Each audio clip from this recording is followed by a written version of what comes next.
Hey everyone. So today we're going to be talking about political parties and the role and structure of political parties in Texas. So yeah, let's just go ahead and get right into it, huh? So the first thing that we need to talk about is what a political party is. Yes, it's a part of our life and it's just been there and everybody knows political parties, but let's talk about what they actually are and why they even exist for that matter. So, a political party is an organization of people established to win elections and the people who identify with and vote for that party's candidates.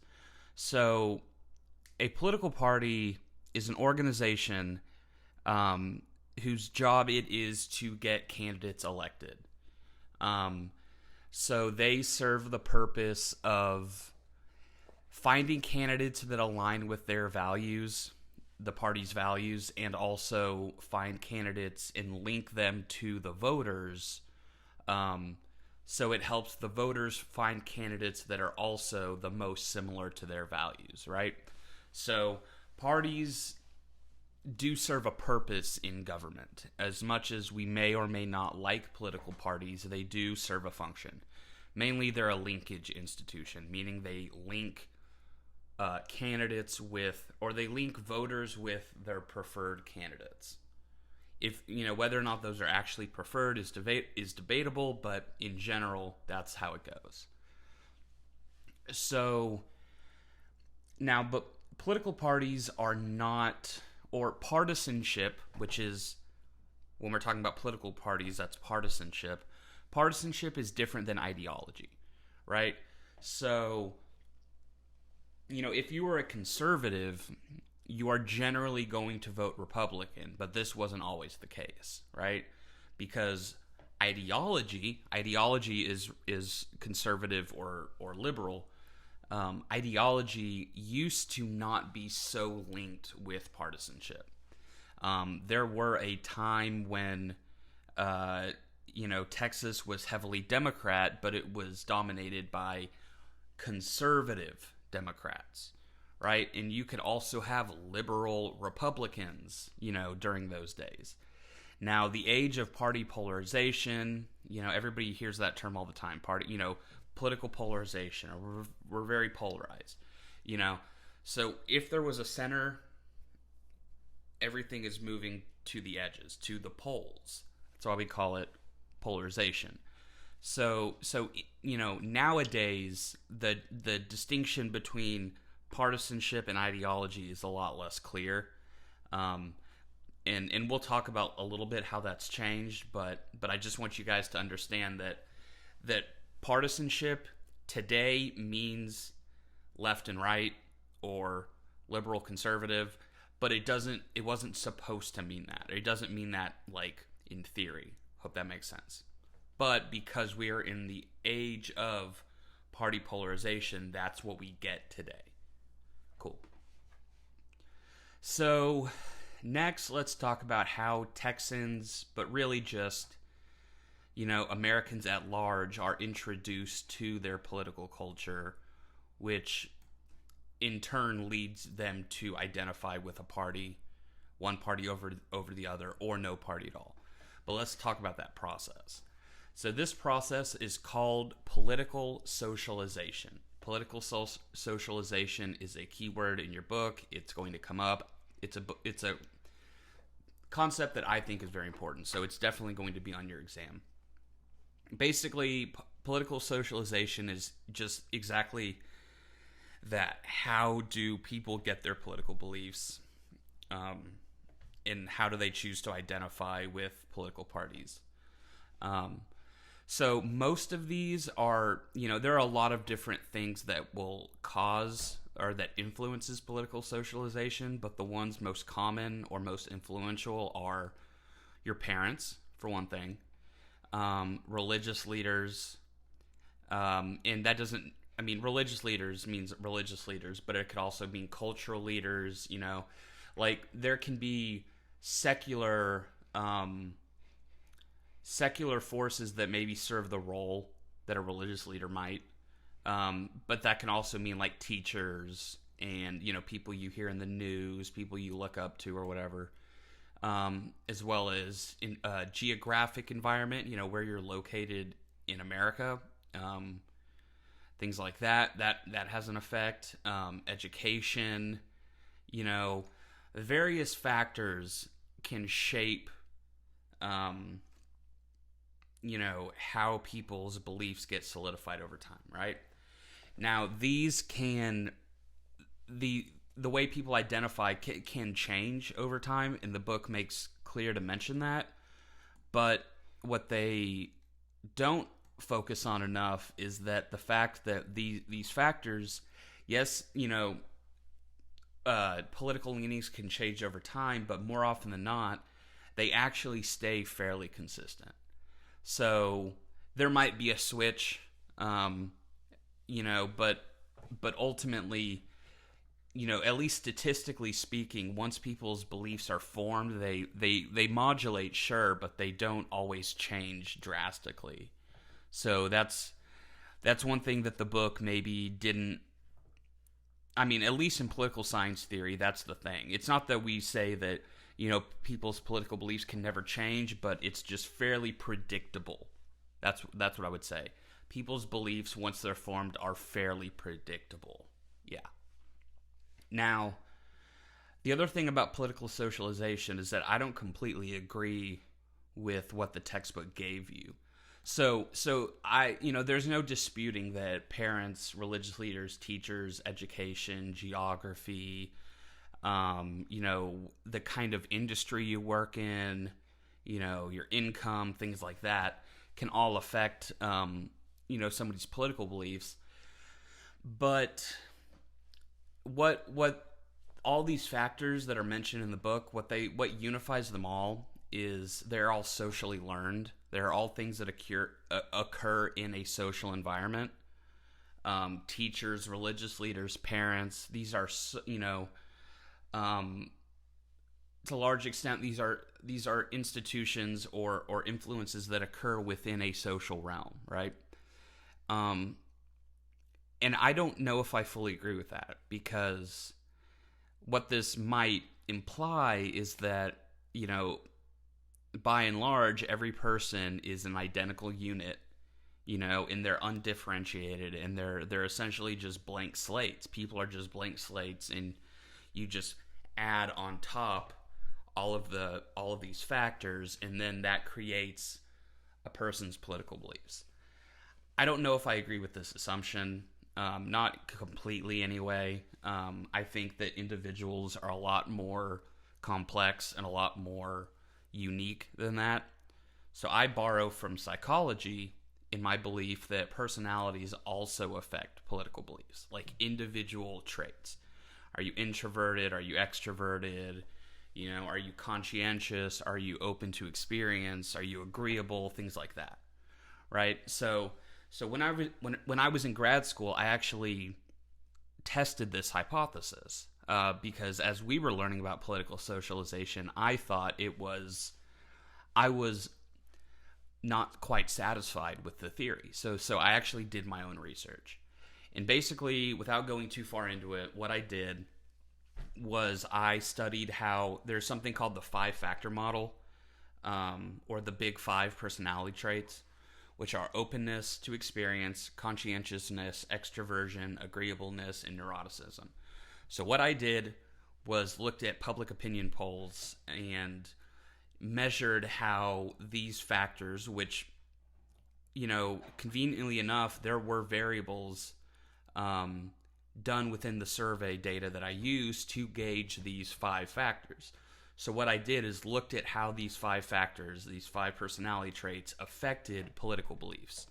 So I did it, how do they affect views on foreign policy? How do they view effects on free trade, on immigration, on, things like national security issues, things like that.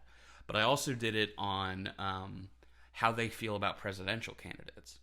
So I found quite a bit. And honestly, it wasn't, it was more like I was just throwing as many variables at the equation as possible. Like if I was to present that probably some of the critiques that I would get is because it wasn't concise and it was all over the place. But among the various findings that I found, the two that I thought were most interesting kind of hinge on each other. So what I found was that extroversion, people that are extroverted, had a more positive view of Donald Trump and a more negative view of Hillary Clinton, right? So just think about that. Granted, extroversion doesn't explain everything, and it actually explains only like a couple % of the equation, but extroversion, if you isolate that variable, if somebody's more extroverted, they are more likely to hold a positive view of Donald Trump, and they are more likely to hold a negative view of Hillary Clinton. Now, openness to experience was the opposite. Taken alone, if you were to isolate openness to experience, an increase in openness to experience led to a more positive view of Hillary Clinton and a more negative view of Donald Trump, right? So, I still haven't like fully worked out what all this means. And I don't know enough psychology to know how extroversion relates to, being pro-Trump. I haven't quite figured it out yet, and I think there's more to the story. But at any rate, I think there is a mix between social and individual factors. So clearly, personality types do have some effect. Does it affect all of it? No, certainly not. But I think it's fair to say that there are some individual factors that may not be socially learned that do affect people's political beliefs, right? And I think that explains why we generally have why we generally have liberals and conservatives. And it kind of goes back to the political compass, right? It depends on what people value.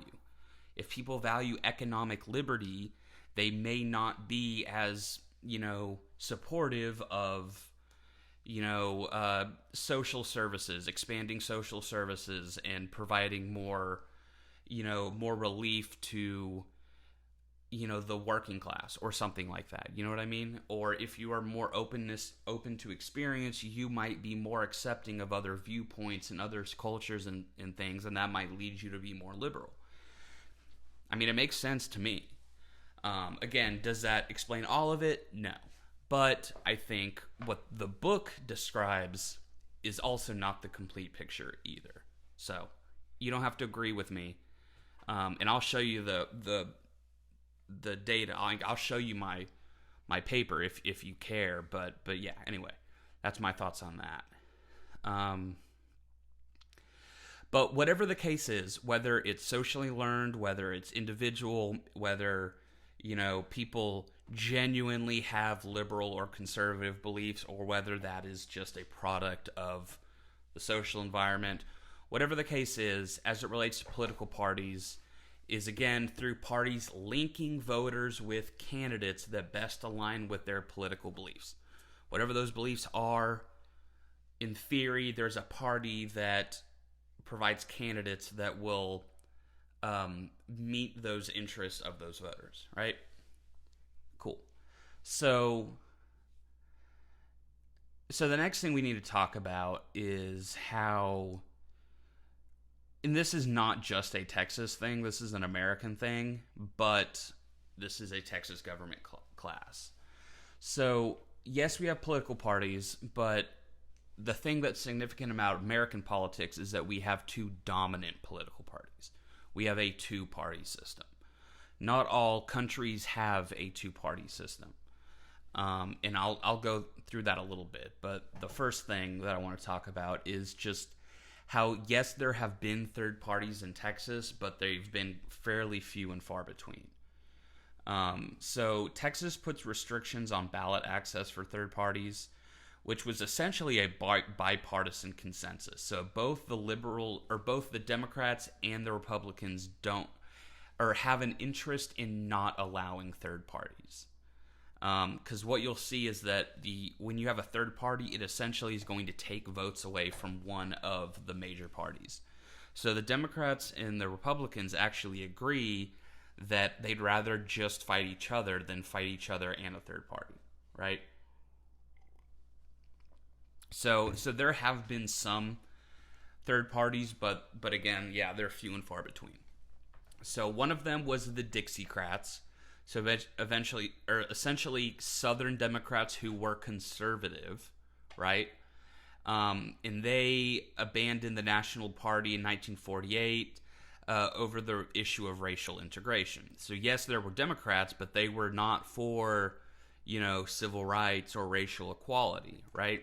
So that's the first thing that should show you that Democrats weren't traditionally liberal or weren't completely liberal. And not all Republicans were completely conservative, right? Because you had conservative Democrats. Yeah. Now, the other was the La Raza Unida Party, which was it is now defunct. It is no longer a political party, but it was a party created in the 1970s in Texas to bring attention to the concerns of Mexican Americans, and things like that. This was a new party. It was more of a populist party. La Raza Unida means the united race. So it was more people focused, and it was more focused on the interests of Mexican Americans and Latinos, because Latino Americans or Latino American, the population of Latino Americans has been growing substantially in America. And in the 70s, it became clear that, there might be enough support that they could have an independent party. Now, clearly that did not work out, but it's definitely worth mentioning. Now, the other is the Libertarian Party. The Libertarian Party is not big it's not competitive in Texas, but there are a lot of Republicans who would call themselves a libertarian. So this emerged as an alternative to the two major parties, running on a platform of limited government. So limited government would mean low regulations, which would appeal to fiscal conservatives, but it would also mean little regulations in people's personal lives. So that would be in favor of, that would be a more liberal view on, the kinds of things that people can do with their body or put in their body, or, who you marry or things like that.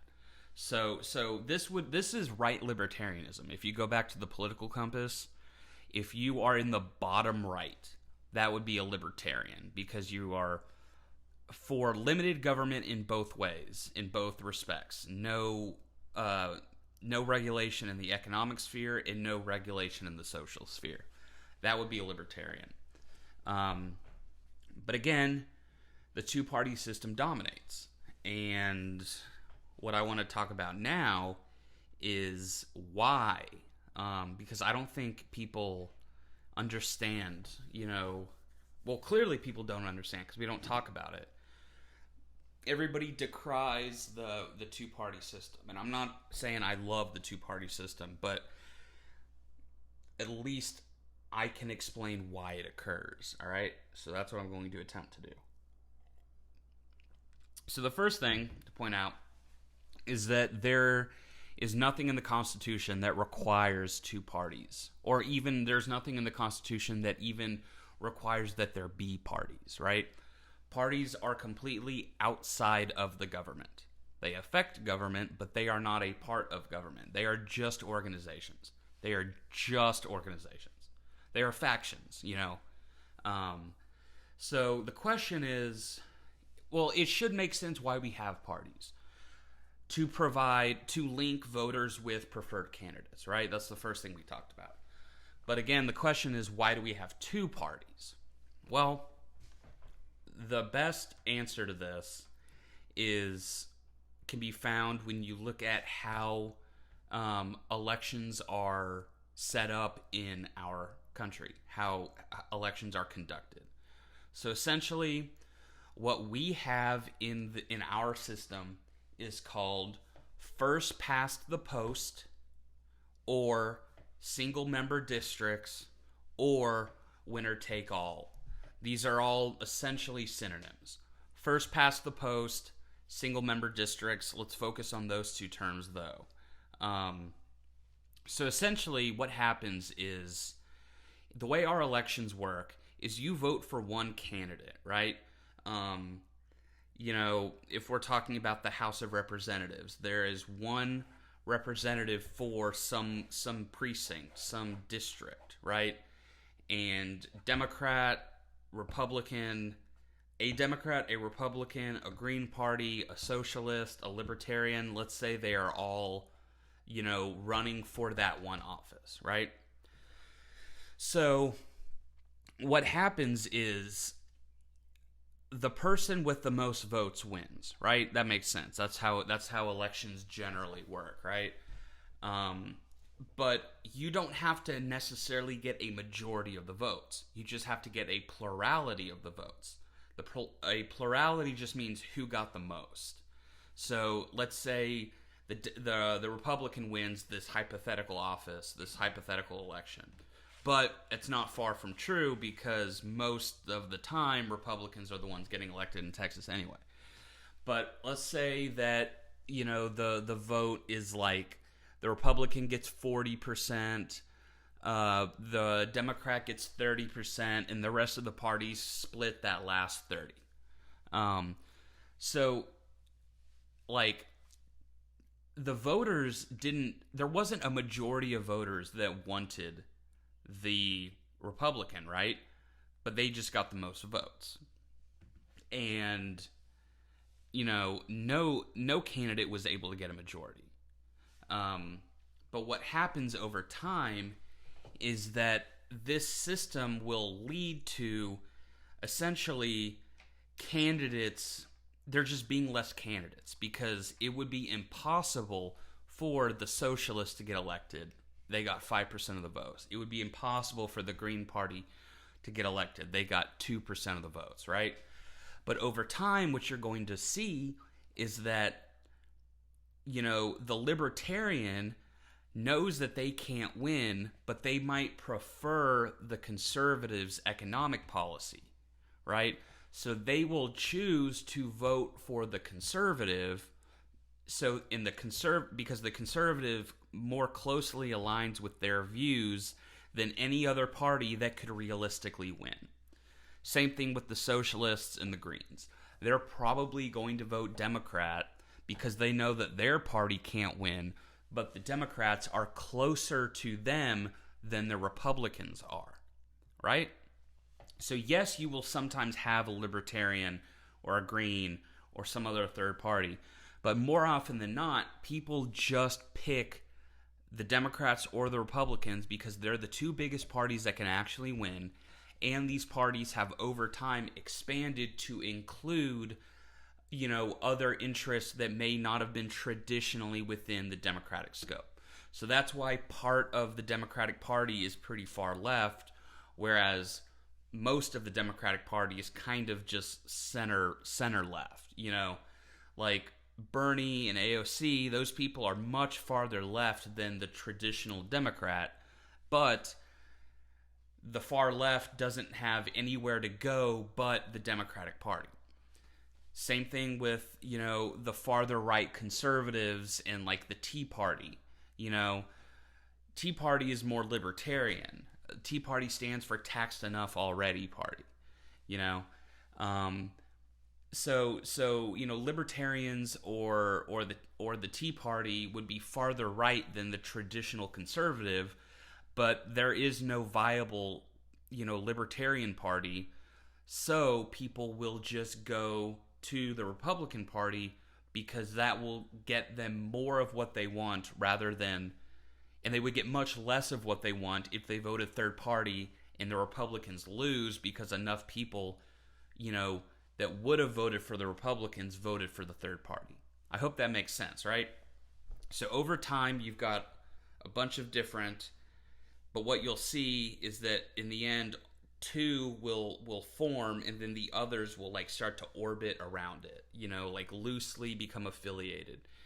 And then, the Republicans will pull, the Democrats will pull, and that's how over time you get those two large parties. I hope that makes sense. It might be a little confusing. There is a video that I want you guys to watch. And it explains this, and it's going to be in these lecture notes. So I just want you to click this link when you see it and watch the video. Now, so I've already kind of mentioned the Tea Party. The Tea Party pulls the GOP to the right. I think that's fair to say, because not every Republican is a Tea Party Republican, but every Tea Party person, if they don't vote third party, is going to vote Republican. You know what I mean? So yeah, we've talked about that. Now, the last thing we want to talk about is Texas's history as a one-party state. So yes, it is true that Texas was one time dominated by Democrats and is now dominated by Republicans. So you'd say, well, that's not a one-party state, is it?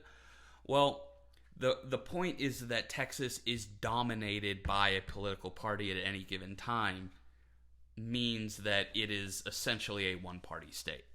Now, it will not always be a one-party state. I'm only talking historically and through like the immediate present.